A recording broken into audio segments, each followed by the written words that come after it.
Supreme court से केंद्र को बड़ा झटका। मुस्लिम ईसाई बने दलितों को आरक्षण पर कोर्ट ने दिए कैसे संकेत।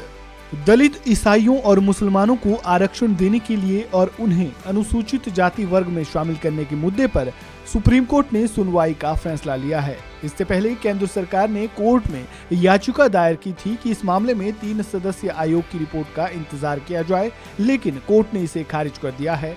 ये मामला लगभग 2 दशकों से अदालत में लंबित है। केंद्र ने पूर्व सीजीआई केजी बालाकृष्णन के नेतृत्व में एक पैनल नियुक्त किया था जो ये जांचने के लिए था कि क्या अनुसूचित जाति का दर्जा उन लोगों को दिया जा सकता है जिन्होंने ऐतिहासिक रूप से समुदाय विशेष से संबंधित होने का दावा किया था, लेकिन अन्य धर्मों में परिवर्तित हो गए। न्यायमूर्ति रंगनाथ मिश्र आयोग के निष्कर्षों को खारिज करने के बाद इस मामले में दूसरा पैनल स्थापित किया गया।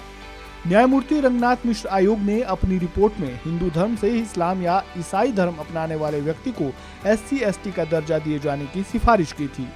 सरकार का पक्ष रख रहे ASG KM नटराजन ने कोर्ट में कहा कि रंगनाथ मिश्रा आयोग की रिपोर्ट बिना किसी फील्ड और कंसल्टेशन के तैयार की गई थी। इस पर जस्टिस संजय किशन कौल, अहसानुद्दीन अमनुल्लाह और अरविंद कुमार की पीठ ने कहा कि रिपोर्ट लापरवाही नहीं थी। पीठ ने कहा कि ये कोर्ट तय करेगा कि मिश्रा आयोग की रिपोर्टों के निष्कर्षों या अनुभवजन्य आंकड़ों से क्या कुछ हो सकता है।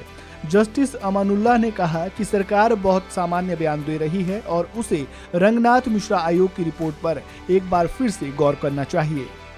याचिकाकर्ता का पक्ष रख रहे वकील प्रशांत भूषण ने कहा कि ये एक संवैधानिक सवाल है कि क्या राज्य धर्म के आधार पर भेदभाव कर सकता है। जस्टिस कौल ने कहा रंगनाथ आयोग की रिपोर्ट को स्वीकार नहीं किया गया। इस पर प्रशांत भूषण ने कहा सरकार अब कह रही है कि उन्होंने 2 साल के कार्यकाल के साथ एक नया आयोग नियुक्त किया है, लेकिन क्या अदालत को सरकार के इस बयान पर बार बार इंतजार करना चाहिए। याचिका 2004 में दाखिल की गई थी। इस मुद्दे को 19 साल हो गए हैं। जस्टिस कौल ने additional solicitor general KM Natarajan से पूछा, संविधान में जो बातें कही गई हैं उसी के मुताबिक इस मुद्दे को निर्धारित कर सकते हैं। यहाँ यही मुद्दा है। ASG नटराजन ने जस्टिस कौल के सवाल का उत्तर देते हुए कहा आयोग नियुक्त किया गया है, वह अपना काम कर रहा है, कोर्ट की आयोग की रिपोर्ट का इंतजार करना चाहिए।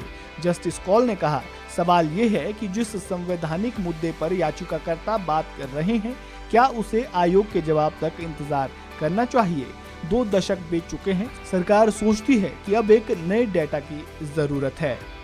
इस खबर में फिलहाल इतना ही। ताज़ा अपडेट के लिए बने रहें वन इंडिया हिंदी के साथ।